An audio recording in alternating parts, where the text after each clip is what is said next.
नानाभाऊ चलते 100 रुपयाची देणगी आल्याबद्दल देवस्थान ट्रस्ट त्याचे आभारी आहे.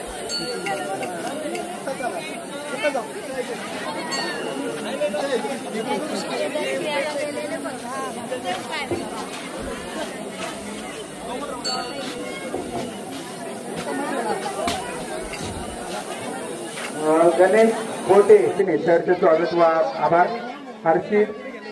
हर्षित बालशीन यांनी देखील 501 रुपयाची देणगी दिलेली आहे. त्याचे देवस्थान ट्रस्टच्या वतीने स्वागत व आभार.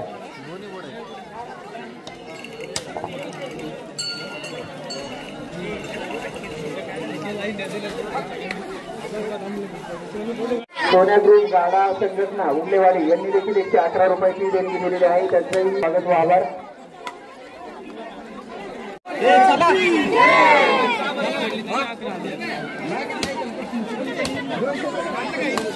स्वराज रामदास दामटे यांनी देखील 101 रुपयाची देणगी दिलेली आहे.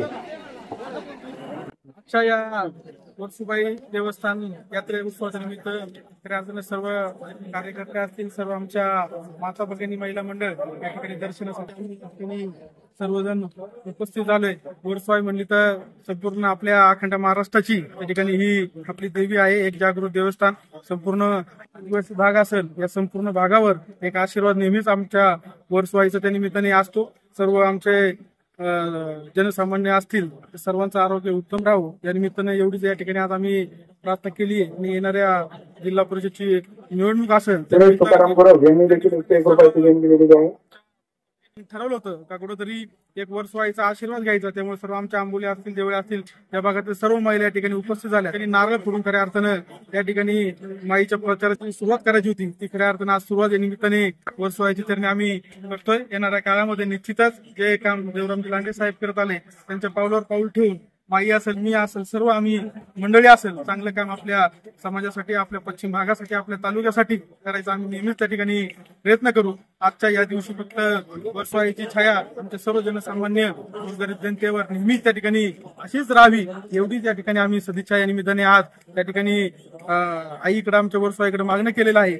या निमित्ताने एवढं सांगतो जमलेले सर्व लांडे साहेबांचे कार्यकर्ते, सर्व आमच्या माता भगिनी असतील यांच्या सर्वांच्या वतीनं आमच्या या सर्व जनतेचं आरोग्य चांगलं राहावं. वर्सुबाईच्या यात्रेनिमित्त सर्वच आमच्या समवेत आलेले लांडे साहेबांचे सहकारी असतील आणि माझ्या महिला बंधू भगिनी आम्ही येथे येऊन महिला खूप म्हणजे आईचा आशीर्वाद सगळ्यांवरच आहे, पण अजूनही या आपल्या समाजासाठी, आपल्या जनतेसाठी काहीतरी करण्याची संधी भविष्यात मिळेल आणि आईच्या आशीर्वादाने प्रत्येकाला ते सुख समाधान देता येईल